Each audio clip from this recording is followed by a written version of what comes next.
doesn't get one. From 52, that wasn't to win the game. This one with 21 seconds to go to give Alabama the lead from 50. Reichard's kick on the way, pushed it to the right, no good. For the win for the Volunteers. From 40, on the way, a knuckleball. He got it!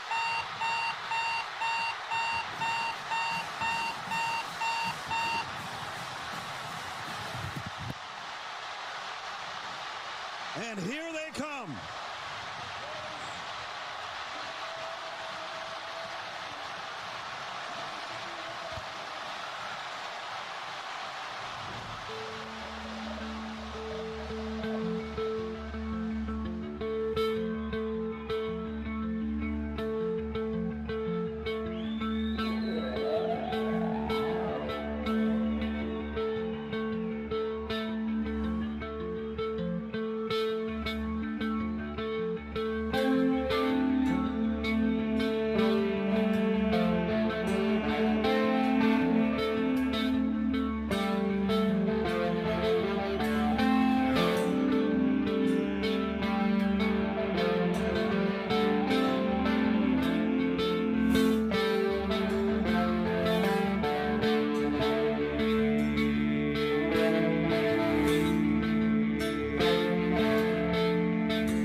You want this fall toy?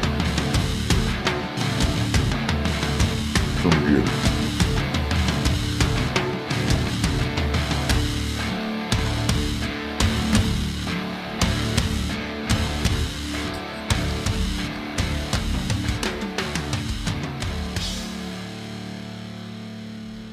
Heavy is the head, tarred man.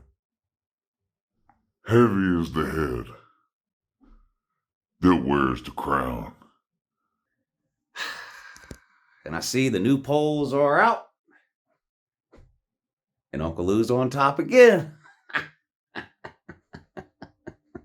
Oh, man. This is why I love Tennessee fans every single week. Every single week. Whether they win or they lose. Whether they play a good team or a bad team. Every single week. The Tennessee fans give you a reason to love them. The Hillbillies hadn't even got the goalpost down yesterday. And Tennessee fans, are they busy celebrating the win over Alabama? No. Are they busy finding Alabama fans to troll? No. Nope. What's the first thing you did, Tennessee man? What's the first thing you did, Tard man, when that game ended? Admit it. The first thing you did, you ran to the Uncle Lou comment section. We're going to be number one, Lou. They're going to vote us number one. We've got the best resume. We've got 4 ranked wins. 4 ranked wins. Oh, man. Tennessee man wants preseason rankings to matter. It's weird. We'll get to the year season is over. Look at the list of losers. Don't worry, we'll get to it. Tennessee fans are weird. The same Tennessee fan will tell you this in the same conversation. He'll say, we have 4 ranked wins. Florida was ranked when we beat them. LSU was ranked when we beat them. Pitt was ranked when we beat them. Now, we all know none of those teams are any good. None of them are ranked now for a reason. You know? And then they'll tell you, we'd already be ranked number 1 if it weren't for preseason polls. We were so far down in the preseason polls that it's harder for us to climb back up. Do yesterday's rankings or last week's rankings or a month ago's rankings only matter to you in regards to why Tennessee can't move up faster? Huh? That's why? Preseason rankings shouldn't even matter, Lou. They shouldn't even do rankings till like week 4 or 5. Then Tennessee would be number 1. If they didn't do rankings until week 4 or 5, you wouldn't have but the 1 ranked win. This is what we've been trying to tell you for weeks. Nobody cares that you beat Pitt, Florida. By the way, 2 teams you barely beat. 2 horrible teams that you barely beat. Nobody cares. LSU, horrible team. So which is it? Do rankings a week ago, a month ago, or 2 months ago matter if you beat them a month ago, but they don't matter if it means Tennessee started the season unranked? Which is it? People want to be happy for you, Tennessee fans. I want to be happy for you. Jesus, their biggest win since, beating Georgia in 2016? This is a great accomplishment. And yet, week after week, y'all continue to do this. We're going to be number 1. We've got 4 ranked wins. You don't have 4 ranked wins. Florida's not a ranked team. LSU's not a ranked team. Pitt's not a ranked team. You have 1 really good ranked win. Really good ranked win. That's all you need. You don't need to make the rest of it up. Let's get on to the year season is over portion of this video. Maybe I'm sure we'll talk more about the Tennessee fans later, won't we? In this video? I'm pretty sure we will. Look at this. We'll get this over with. 55-0. Georgia meat slaps Vandy. Who told me about meat slap? I don't even remember. Somebody said use meat slap next time. Georgia meat slaps Vandy 55-0. Almost 600 yards of offense. Vandy had 140 yards of total offense, just complete domination. Homecoming for Georgia. It's good to see a lot of people get to play in the second half, right? Maybe some seniors that, otherwise you'd never get to play. I'm not going to get on here and brag about Georgia beating Vandy. I'll say the same thing I say every single time. Any highly ranked team plays a terrible team. The best you can do is go out and dominate, and that's what Georgia did. They couldn't have played any better. Stetson Bennett was 18 of 20 in the first half. 90% completion rate, a couple of touchdowns, no interceptions. Carson Beck came in the second half. He looked amazing. The running backs looked good. Don Blaylock got off the milk carton after 3 years and scored a touchdown. Eric Gilbert scored a touchdown. Man, imagine if we decide to actually start using some of our most talented players. Wow, Georgia would really be scary then. Imagine if we actually let Don Blaylock, Eric Gilbert, Kieris Jackson, imagine if we actually let these people play. Instead of Ladd McConkey and Marcus Rosemy-Jackson and whoever else, Georgia would be deadly. If we played Carson Beck instead of Stetson. We played Don Blaylock instead of Lad McConkey. You know, shoo, you can forget it. Anyway, Vandy, season been over long time ago. I think Vandy's probably still going to win more games this year than people thought they would, right? The over/under win total on Vandy, I believe, was 2 or 1.5 or whatever. They're over that. So congratulations, Vandy, but your season's been over. It is what it is. What are you going to do? Now, this is embarrassing.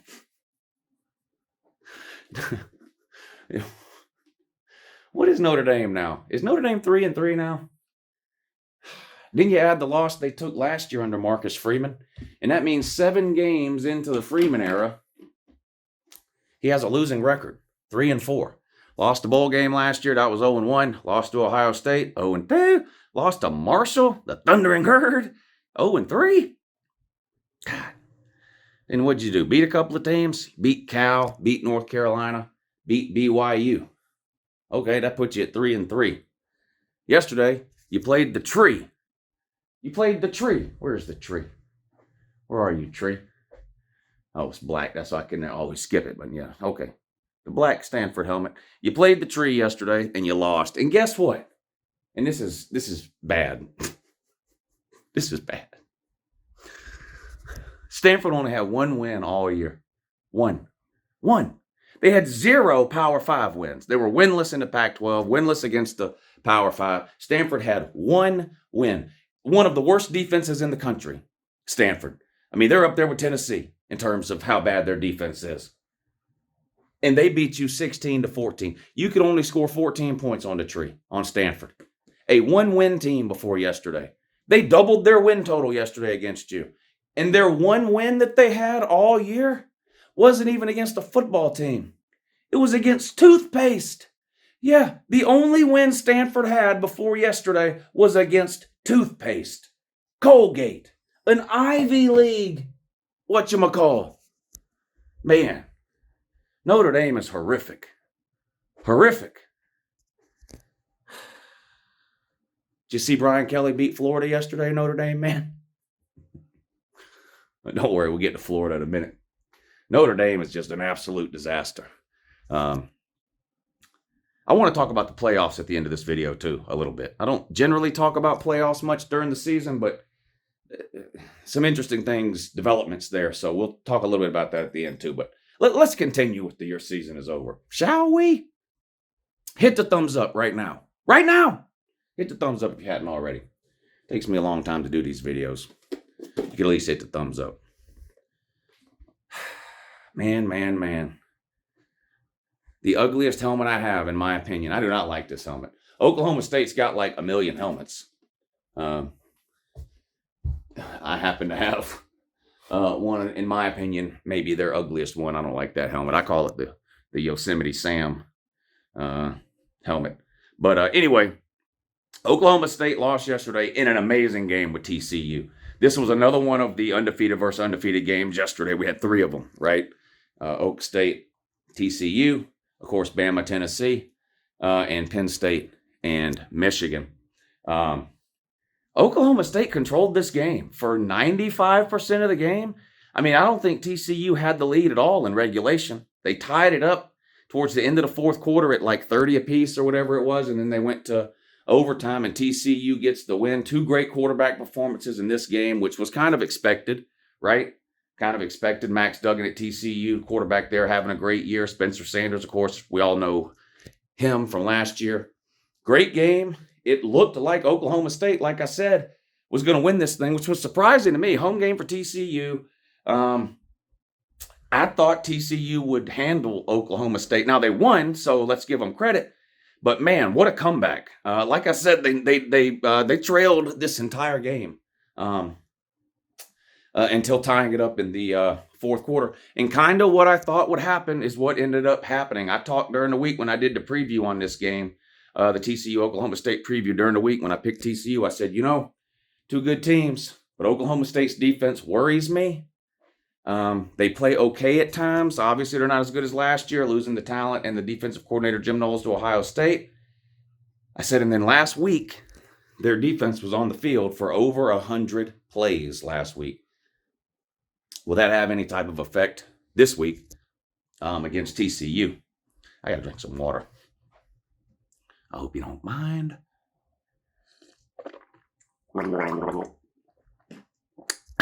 Okay, then. And sure enough, it looked like it did. Like I said, Oklahoma State's defense pretty much handled TCU up until the fourth quarter. And then it looked like they just couldn't stop TCU. So I don't know if that was the reason. Oklahoma State's defense kind of wearing out there at the end. I don't know. Now, obviously, Oklahoma State's season not technically over, right? With the one loss, I think everybody gets that. Well, no, they don't. No, they don't. Some people still don't get what the your season is over is, but your season is over doesn't mean your season's actually over. Of course, you still got more games to play. You can still win the Big 12. In theory, you can still make the playoffs, which we're going to talk about at the end.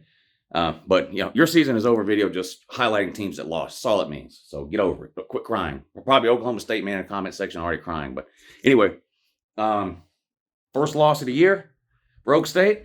So, no divisions in the Big 12. So we're going to see a rematch. No matter who makes the Big 12 title game, it's going to be a rematch, right?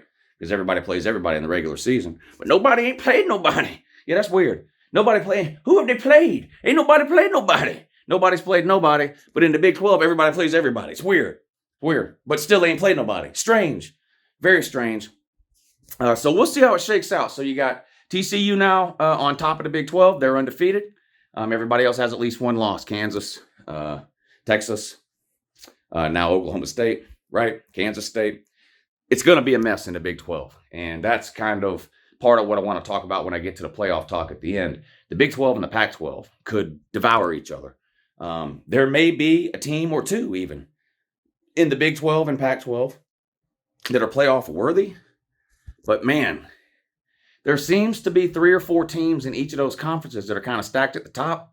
And doesn't it kind of seem like maybe they're going to beat each other up and no one's going to get out of those conferences with less than 2 losses total? Utah's already got 2 losses, and then they beat Southern Cal, which we'll talk about in a minute. Texas has 2 losses.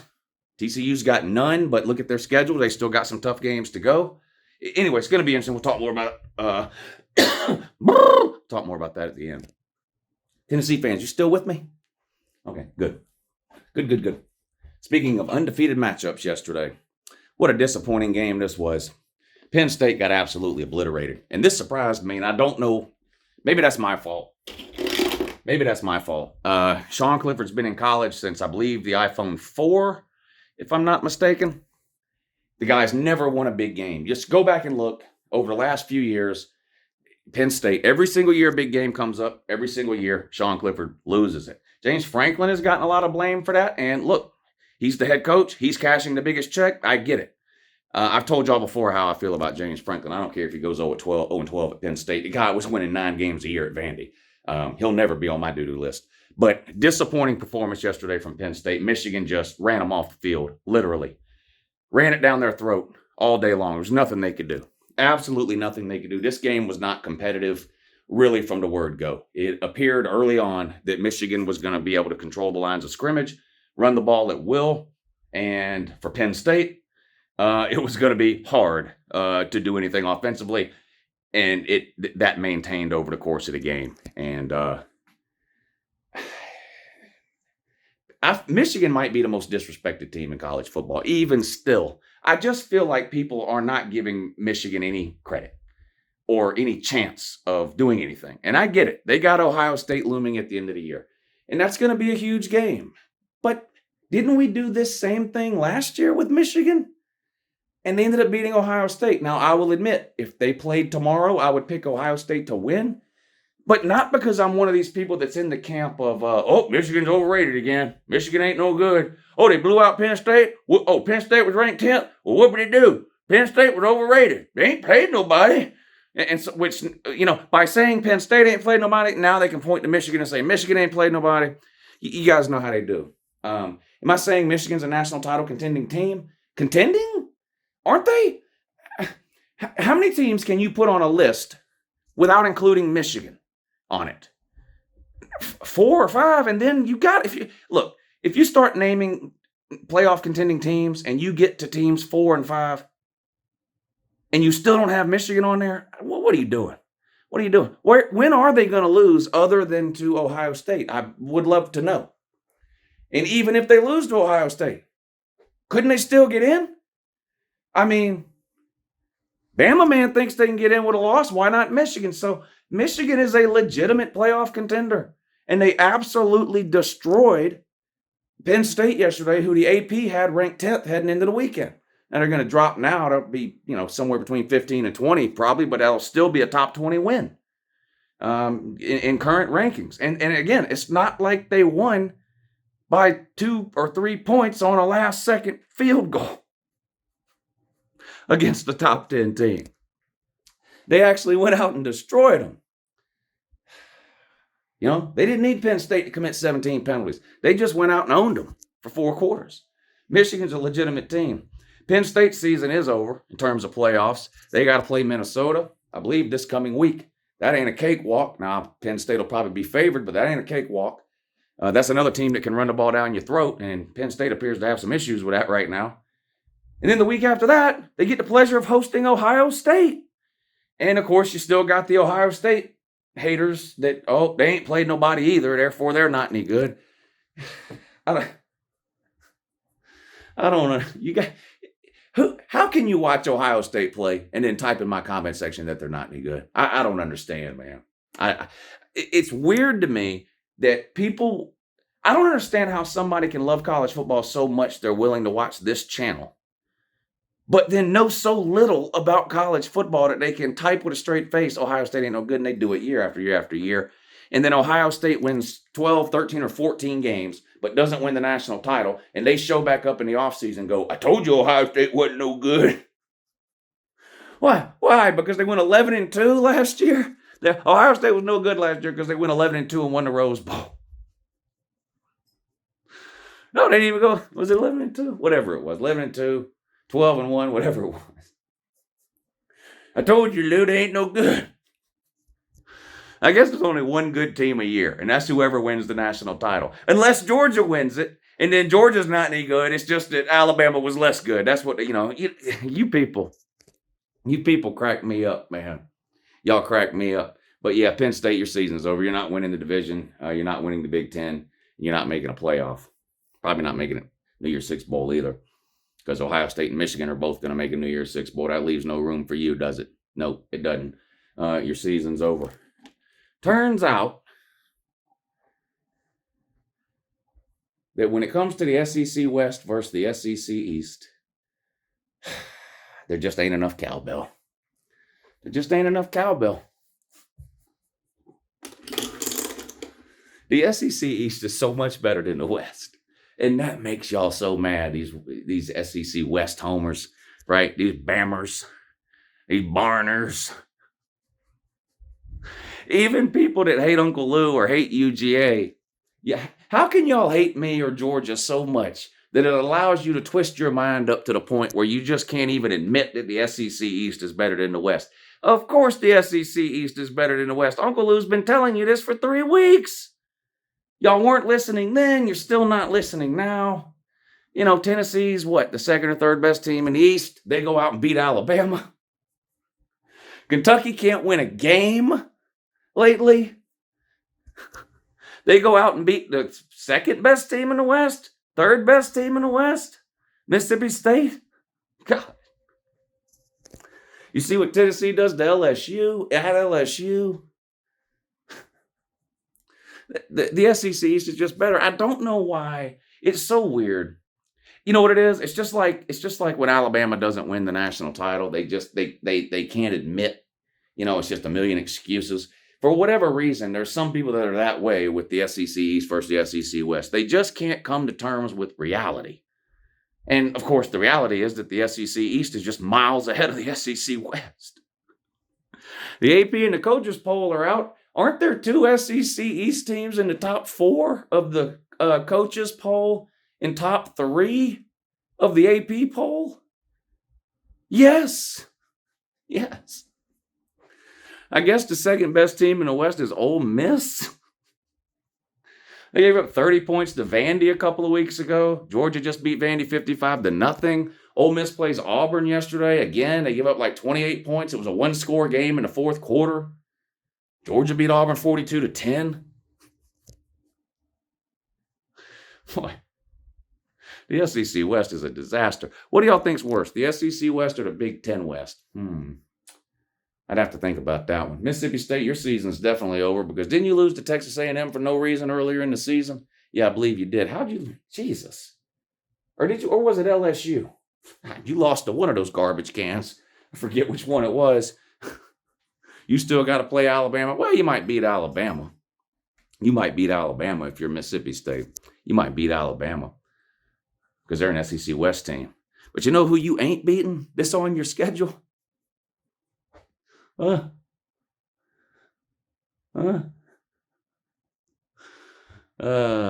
November, UGA is going to come knocking at your door. And I don't give two hoots or a country holler how much fucking cowbell you have in Stark Vegas. You ain't winning that game. Like Georgia's liable to beat you by 50. What a joke, Mississippi State. Focus on your education system. God, 75% of your people can't read. What is this? My boy Sunbelt Billy letting the SEC East down, Billy. What are you doing, Billy? Sunbelt Billy let down Uncle Lou and the SEC East yesterday by taking a giant dump at home against a pretty bad LSU team. LSU team that lost by 40 at home last week. Goes on the road into the swamp. Stomps around in a Gator turd on the 50-yard line for 4 quarters and walks away with a win. And you know what's weird? You go and you look at the box score, and the first thing you look for, what you say, what? Like if you didn't watch the game, you know? And you're like, hey, guess what? What?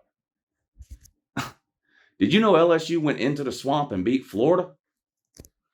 Huh? No way. You're kidding me, right? No, I'm dead serious. LSU played at Florida last night, a night game in the swamp, and LSU beat them. Oh, well, what Anthony Richardson have, like 6 turnovers? No, he had no turnovers at all. Huh? By some miracle, Anthony Richardson didn't turn the ball over yesterday. Now, he didn't do much else either. What did he do? Did he do anything at all worth even mentioning? Let's find out. Sometimes I take copious notes. And sometimes I don't. No turnovers for Anthony Richardson. But guess what? Jaden Daniels threw the ball on you for 400 yards.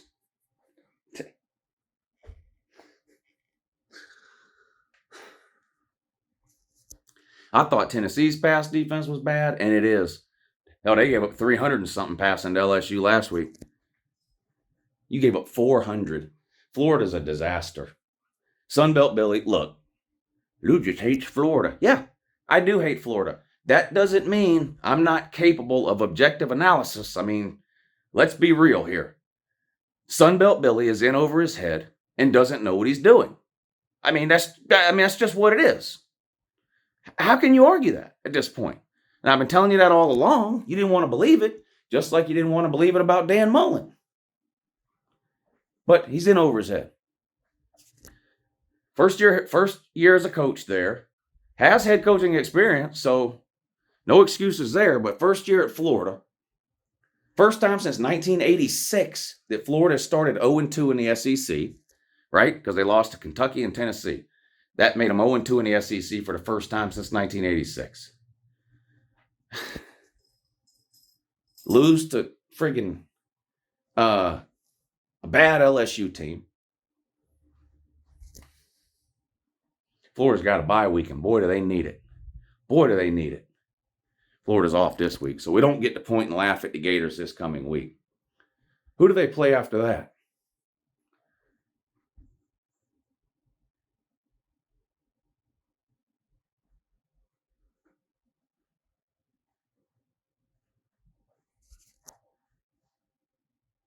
Hey, Florida man, who you got coming up after that bye week? The hell? Did y'all hear that? Is that you, monkey? Hold on.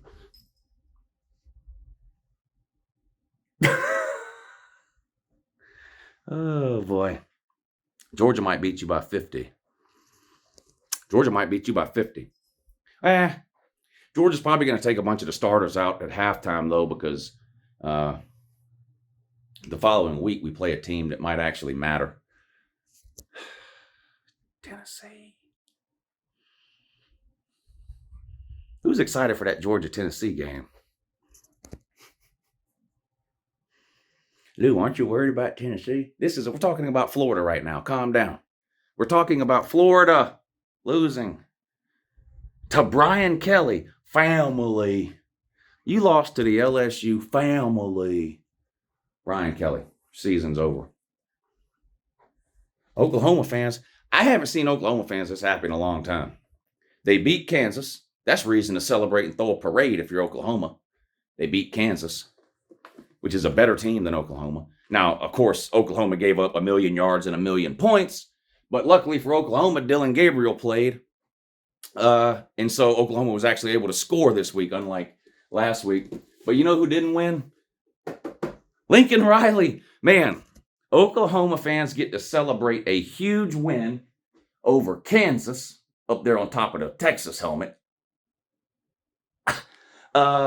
They get to celebrate a huge program-defining win over Kansas. And at the same time, they finally get to point and laugh at Lincoln Riley because, yep, USC, Southern Cal, the Trojans went down last night on the road at Utah in a game that a lot of you probably didn't watch. I need to do something about this cough, don't I? Yeah, I do. Maybe stop making hour-long videos where you do nothing but ramble and talk. No, I can't do that. Rather just cough. A lot of y'all probably didn't watch this game. You're still hating on the Pac-12, and I guess I get it. But you didn't have to stay up till 11 o'clock to watch this one. It came on at 8, and it ended up being a really, really good game. Utah was trailing most of the game. It was a good game. It looked like two pretty evenly matched teams. Both quarterbacks played great. Caleb Williams for Southern Cal. Cameron Rising for Utah. Boy, that tight end Utah's got too, Kincaid. What a baller he is. But anyway, amazing ending. Utah scores what would have been the tying touchdown, right? Basically at the very end of the game. I mean, there was 30 seconds or a minute, whatever it was under a minute, I guess. They were down 7. They scored a touchdown. They decided to go for 2 at home and just win the damn thing right there. They said, fucking extra point. Forget overtime. We're going to try to go for 2 right here and win the thing. I was a little surprised. Normally at home, you play for, maybe you do that. You play for the tie, I think, at home. Anyway, it surprised me a little, I guess.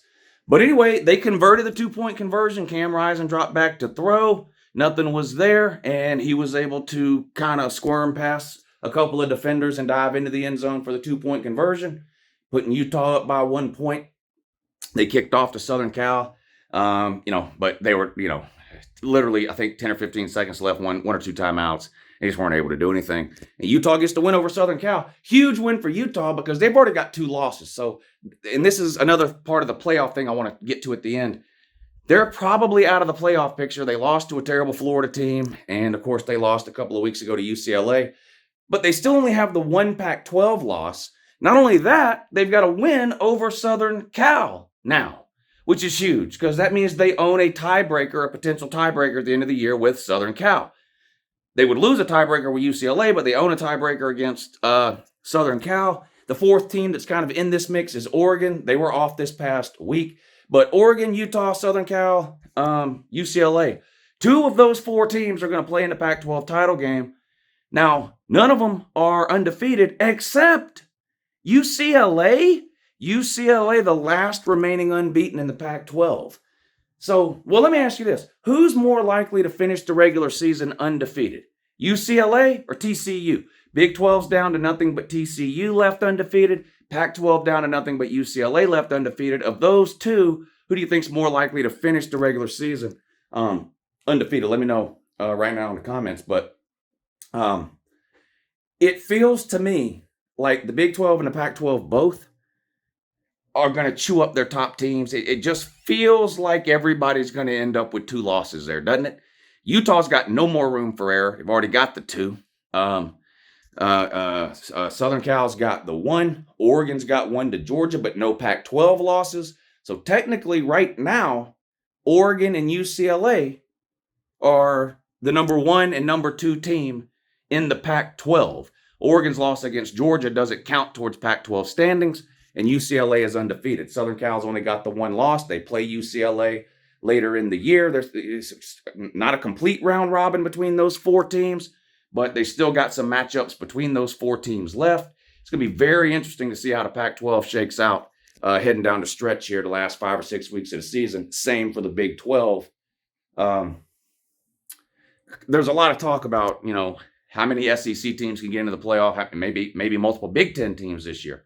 Well, a lot of that has to do, right, with what happens in the other conferences. You're going to need a 2-loss Pac-12 champ, 2-loss Big 12 champ, things like that, anytime you're trying to get multiple teams into a playoff for the same conference. So maybe we'll talk about that a little bit more at the end.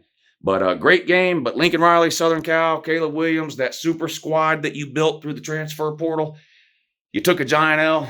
And for the purposes of today's video, your season is over. And then there was one. And Gumper was his name. Oh, Gump. What are we going to do? What are we going to do with you? And the mustard. What are we going to do with you and that mustard over there? A lot of people said it was a good idea to put that mustard on top of your helmet yesterday when I did it. Should I leave the mustard on top? Should I leave the helmet upside down? You know what? I'm going to show some respect and some deference for Bama. Okay? They are the best program in college football for the last 15 years. I'm not going to turn their helmet upside down for one regular season loss, okay? Lose again, though. I might flip-flop you. As far as the mustard goes, I am leaving the mustard on. You lost to Tennessee, man. Nick Saban lost to Tennessee. He's 15-0 against them. You're the new kings of the mustard now. You want the mustard gone? One of 2 things has to happen, Alabama man. In order for me to take that mustard bottle down off of the Gump helmet, you either got to win the national title or you got to beat Tennessee. That's it. Until then, you're the mustard Gumps. What is going on with Alabama? Tennessee fans are about to get really mad. Oh, why aren't you talking about Tennessee? Tennessee fans are hilarious.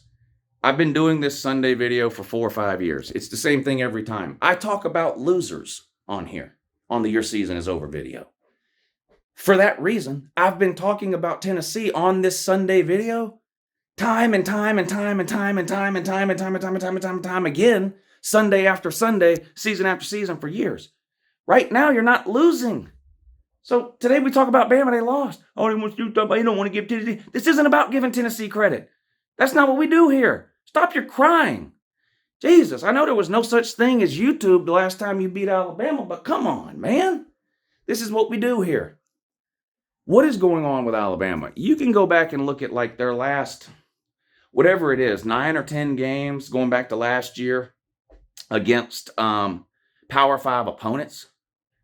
In something, it's something like 6 out of the last 13 Power 5 opponents, or 7 out of the last 13 Power 5 opponents that Alabama has played. They've either lost the game outright or won the game on the last play of the game, either offensively or defensively. So like Texas A&M, for example, that play came down to the last play of the game there for Texas A&M at the goal line. Arkansas last year kicked an onside kick that would have won the game. Texas this year. Things like that. Half of the time now, Alabama is either losing games outright or they're winning, but it's coming down to a one possession last play type of deal. Now, in the end, if you win every game you play on the last play, you will be national title winners, and we all know that, but the odds of that happening aren't good. That's one of the reasons you didn't win the national title last year, and one of the reasons you're not winning it this year. The reality is, for Alabama, this team right now is just not good enough to win the national title. It's not that, well, we lost to Tennessee, but if we win out, we could. If you win out, you're going to lose to somebody in the playoff. You're not a good enough team to win the national title this year. You're undisciplined. You make some of the most boneheaded mistakes possible. And these are things that make you scratch your head because you're just not used to seeing this from Nick Saban Alabama teams over the last 12 years. The punt thing yesterday. What in the world was that guy thinking for Alabama? If you don't know what I'm talking about, Alabama punted the ball. No, Tennessee punted the ball. Tennessee punts the ball to Bama. The Bama guy doesn't catch it. He lets it hit the ground. He runs away from it, right, like you see him do. And the ball's just kind of bouncing on the ground, and there's 2 or 3 Tennessee players standing around waiting on the ball to finish rolling so that they can down it dead, and it'll be Alabama's ball. Some Alabama nitwit comes out of nowhere, tries to pick the ball up on an awkward bounce. Of course, he fumbles it right away. Tennessee man falls on it. Now, turnovers happen from time to time. Maybe you throw an interception. Maybe a ball gets stripped out of a running back's hand. What in the world was that guy thinking? It wasn't even the return man, was it? No. It was just weird. You don't see that. And then 17 penalties? 17? Alabama leads the SEC and the country in penalties. I mean, Alabama usually leads the country in least amount of penalties. For years, they've been one of the most disciplined, mistake-free football teams on the planet.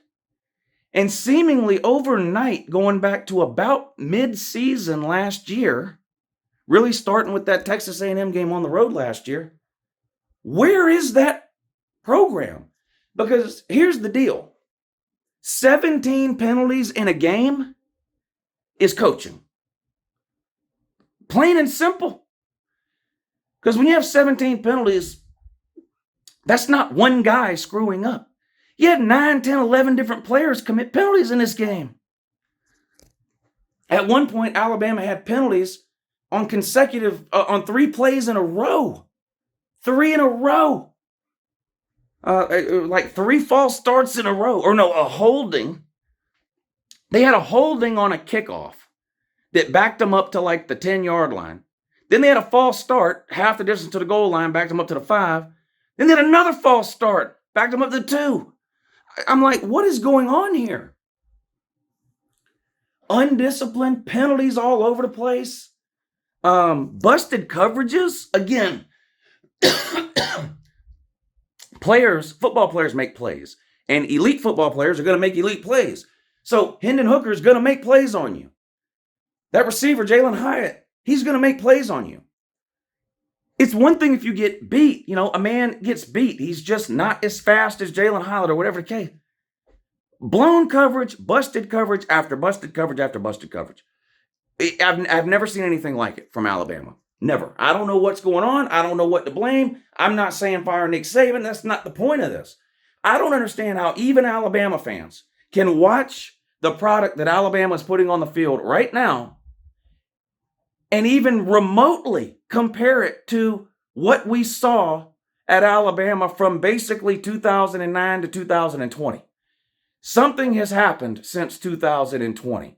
We know it's not lack of overall talent because they continue to sign either the first or second best recruiting class in the country every single year. They have a returning Heisman Trophy winning quarterback. They have one of the most exciting running backs in all of college football, Jahmyr Gibbs. They have a player on defense who we were told all offseason was the best player in all of college football, Will Anderson. And let me tell you something right now about Will Anderson. And I'm talking to Alabama fans or anybody else. Will Anderson is garbage. Where's he? What's going on with him? Well, he's being double teamed. All great pass rushers get double teamed. You know what? I have not seen a defensive player hyped up nearly as much as Will Anderson since Chase Young at Ohio State. Do you think he was double teamed? Go back and watch the Ohio State games from his last year there. Every single time during the season that Ohio State's defense needed a big play, Chase Young was there and he made it. Every single time. Double teamed, double blocked, triple blocked, shed blocked, put a chip it in with a running back. It didn't matter. Every single time Ohio State defensively faced a crucial third down in Chase Young's last year, Chase Young was there making a play. You can't find Will Anderson with a map and a telescope if you watch an Alabama game. This joker had 2 tackles yesterday. 2. Nary a sack. Not a single sack. No tackles for loss. I don't want to hear another word. 3 weeks ago, I went on a Will Anderson rant. He jumped off sides like 6 times in a game. Best player in football? I said, Hale told me to shut up. He had a bad game. Will Anderson, please show me any stats this year for Will Anderson to prove he's even one of the best 20 college football players this year. I'm not talking about where he'll get drafted. I could give a shit about that. This is college football, not the NFL. I promise you the Florida Gators don't care that Tim Tebow couldn't complete a pass in the NFL. He was a hell of a college quarterback and won 2 national titles. I'm not talking, so you can point all you want to Mel Kiper or whoever else big board that's got Will Anderson getting drafted 1st or 3rd or whatever it is. I don't give a shit. The point is, he's a dumpster this year in college football. He does nothing. Nothing. Where was Dallas Turner? All these defensive guys. Hendon Hooker sat in that pocket making a picnic every time he dropped back to throw. I watched Hendon Hooker on one play drop back, sit down Indian style, make a ham sandwich with pepper jack cheese, eat it, digest it, shit it out on the field, stand up, survey the secondary, and throw a bomb to Jalen Hyatt. And Will Anderson is standing over there with his thumb up his butt, getting blocked 5 yards downfield by some random offensive guard from Tennessee. It's a damn shame. It's a shame. He's not the best player in college football. The best player in college football ain't wearing an Alabama helmet this year on either side of the ball. Okay? He's not. I don't know what's going on with Alabama, but something's going on with them. Alabama, your season is over. Good luck against Ole Miss. Good luck against Mississippi State. Hell, good luck against Auburn. And before you tell me you're going to blow Auburn out because they're terrible, they were terrible last year, Gump. And you couldn't even score on them in regulation. You had to go to overtime and get a miracle Heisman-winning drive from Bryce Young to salvage a disgusting, embarrassing win over the barn. So don't even tell me you're not worried about playing the barn. Of course you're worried about playing the barn. You're worried about playing anybody you play. Boy, y'all are bad. Y'all are bad, man. And then Alabama fans in the comment section, in my comment section, can't wait to play Tennessee again in the SEC title game. You see, y'all are so goddamn dumb. Y'all are so goddamn dumb. First of all, there's only about a 50% chance you're going to be in the title game. That's number one. Number 2, there's less than a 50% chance that Tennessee's going to be there. And that's not me trash talking. Look up the odds. Georgia will be favored over Tennessee and will likely beat them. And what are you going to say then? Bryce Young wasn't 100%. Okay, well, Tennessee was missing Cedric Tillman and 2 starting DBs. What does it matter, man? We're halfway through the season. Everybody's missing somebody. Nobody ain't played nobody, though. Has Tennessee still not played anybody?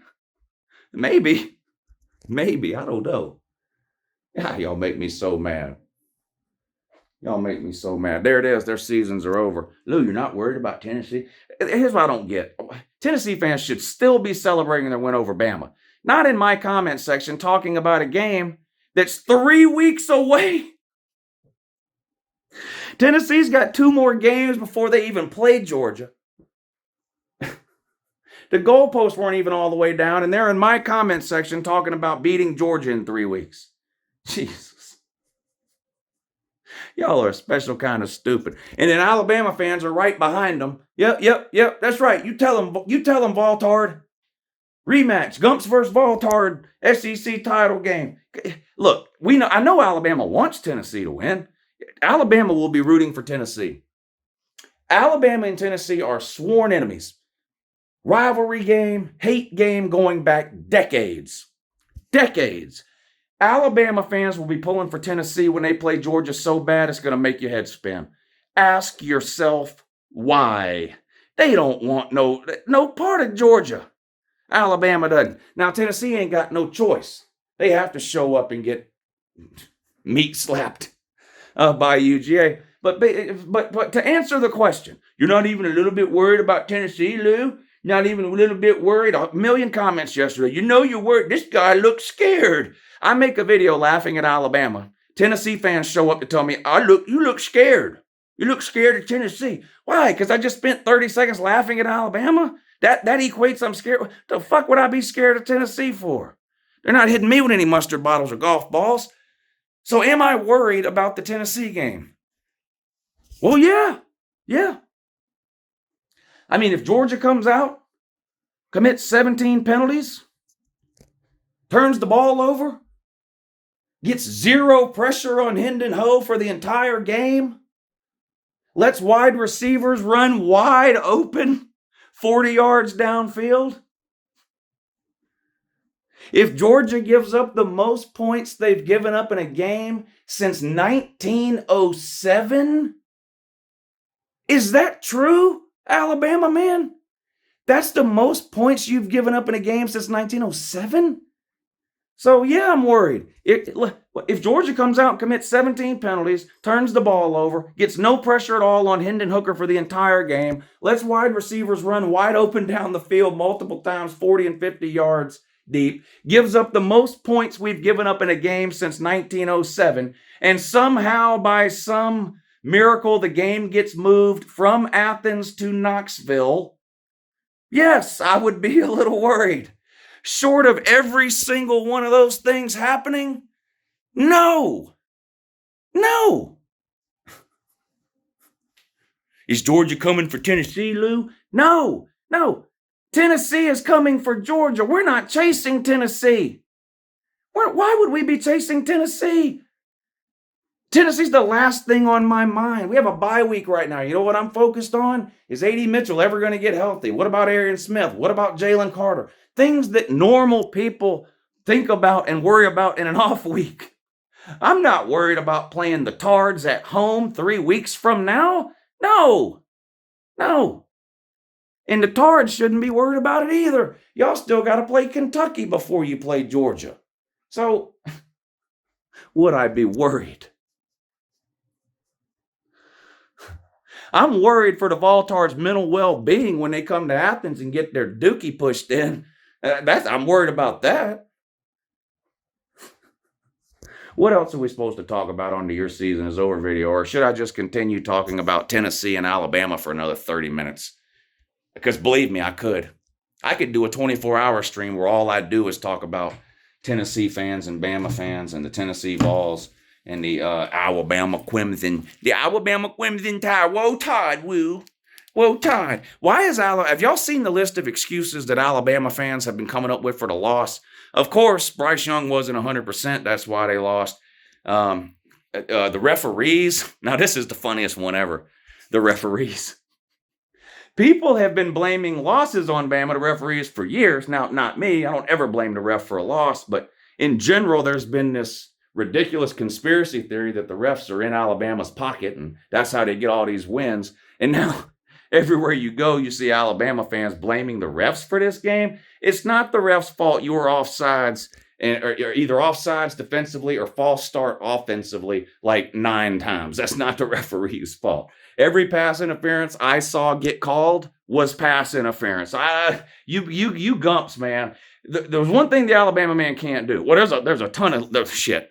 There's a list a mile long of things the Alabama man can't do. But on the top of that list is take an L like a man. Alabama fans can't take losses like a man. Because somebody's going to show up and go, I didn't make no excuses, Lou. I'm not talking about every Alabama fan on the face of the earth. I am talking about the overwhelming majority, though. And part of the reason why, we all know this, is because the majority of Alabama fans are bandwagon, fair-weather gump-tards. They're Nick Saban fans. They didn't even know what Alabama was in 2007. They can't name the last 3 or 4 Alabama coaches. All they know is Bear Bryant, Nick Saban, and 17 titles. That's all they know. 18 titles. That's it. That's all they know. They're not actual fans. All they've ever seen Alabama do is win. So when they lose, well, it must be the refs' fault. Must be because Bryce Young was hurt. Must be because we played in Knoxville. Must be because this happened or that happened. You got beat by a better team is what happened. That's what happened. Well, if we wouldn't have committed those penalties, you'd be a better team. But you did commit those penalties, so you're not that good. Good teams don't commit 17 penalties in a game. Get real. I mean, it just the list of excuses is a mile long. Out here, Alabama fans out here blaming Dominion voting machines. One guy blamed the fact that McDonald's isn't currently selling the McRib. I'm like, what does that have to do with it? You just lost. Quit blaming the McRib, Dominion voting machines. I mean, these Alabama fans have just completely lost their mind. You got beat. You missed a field goal. They made a field goal. It's that simple. What else? Oh, well, here's who looked good yesterday. These teams won and looked good. Tennessee, obviously. Georgia, 55-0 over Vandy. Michigan, 41-17 over Penn State. Utah with a big win over previously undefeated Southern Cal, 43-42. TCU comes back and beats undefeated Oak State in overtime, 43-40. Syracuse. All right, I was wrong. Syracuse is a legitimate top 25 team. I did not think they were, even though they were 5-0. They are. They handled NC State without a problem. NC State didn't have their quarterback. It's week 7. It's week 1, 2, 3, 4, 5, 6, 7. Everybody is missing somebody. They still beat NC State. They're undefeated. Kentucky beat Mississippi State. That's not a surprise. Kentucky's in the East, Mississippi State in the West. Illinois beat Minnesota 26-14. Illinois still just the one loss. Wow. Miami beat Virginia Tech 20-14. How's that a big win, Lou? Any ACC win for Miami is a big win. That's their first ACC win of the year. We're in week 7. Alarming. Purdue beat Nebraska. Wow. Unbelievable. Colorado beat Cal 30-13. Why is that a big win? Colorado was the last Power 5 team without a win. Colorado was winless heading into yesterday. First win of the year for Colorado. So we're not going to have any winless Power 5 teams this year. Great. That's amazing. Arkansas beat BYU 52-35. Big win for Arkansas because, like Kentucky, they had lost a couple in a row. In fact, I think Arkansas had lost 3 in a row. 2 or 3 in a row. Anyway, Arkansas gets the win against the Bicycle College. And LSU beats Florida in the Swamp 45-35. The reason I think that's an impressive win is because of the beating LSU took the week before to Tennessee. That's a demoralizing loss they took at home to Tennessee. And, sometimes you see teams just give up or throw in the towel after that. Not LSU. They showed up to play last night and beat Florida. Here's the Anthony Richardson stuff I was looking for earlier. 185 yards, 1 touchdown, no interceptions. That's amazing. 109 yards rushing, 1 touchdown, no fumbles. That's amazing. Also, yesterday, 1 loss for Anthony Richardson. Also amazing. Who looked bad? Clemson let Florida State come back in the end. Florida outscored Clemson in the second half. You could say, well, that's the second half. Okay, well, I mean, people keep getting on to me about the way Georgia played against Mizzou, saying we played bad in the first half. Well, yeah, in the second half, we beat them 20-3. So if you want to cry about Georgia and how they looked against Mizzou in the first half, then how about you get some of that Kleenex you've been hoarding, blow your nose, and explain to Uncle Lou how you only beat a terrible white Tonto team by 6 points. Be looking forward to your explanation in the comments down below. Ole Miss, 48-34 against the Barn? You gave them an entire season's worth of points to Auburn. What's going on at Ole Miss? I don't know. Better ask Lane Kiffin. Texas barely beat Iowa State 24-21. I will give Texas a little bit of a break. Beat Oklahoma for the first time in a while last week. Not only beat them 100 and something to -4 or whatever it was. Texas celebrated all week long instead of preparing for Iowa State. That's the problem here. But they did get the win 24-21. And North Carolina over Duke in a crazy game yesterday. Anybody could have won that thing at the end. big basketball rivalry there, North Carolina and Duke. So I wanted to shout that out too. North Carolina did win 38-35. So there you go. There's the look good and look bad. Who's the best teams in no particular order? Georgia, Ohio State, Michigan, Tennessee. Yes, Tennessee. Georgia, Ohio State, Michigan, Tennessee. Well, let me say this. I think Georgia and Ohio State are the two best teams. All right. After that, I think there's a tier of Michigan, Tennessee, Clemson, maybe TCU, maybe UCLA, those teams. I don't know. Anyway, those are some of the best teams in no particular order. I do my top 25 on Monday, so I'll let you know the order. I'll let you know the order on Monday. All right, here's what I want to talk about the playoffs. Obviously, Notre Dame is out and BYU is out. Why does that matter? Well, those are the two Power 5 independent teams. Anytime they're undefeated or in playoff consideration, it has the potential to lower the chances of someone else in one of the conferences getting in, right? So those two teams are out.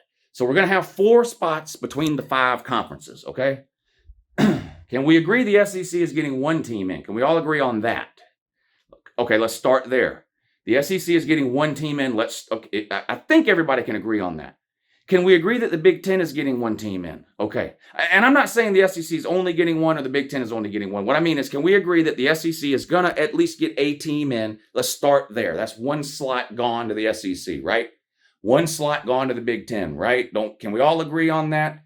Somebody from the SEC is getting in. Somebody from the Big Ten is getting in. Okay. What about the ACC? Clemson's got to run the table.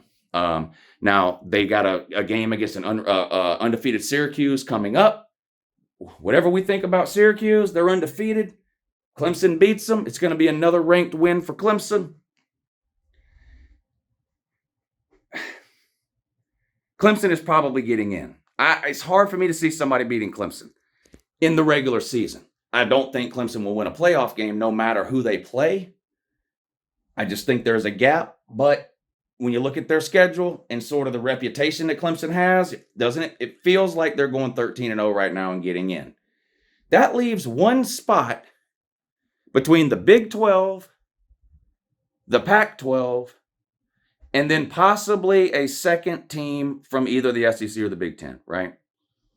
So we'll start with the Pac-12. UCLA is undefeated.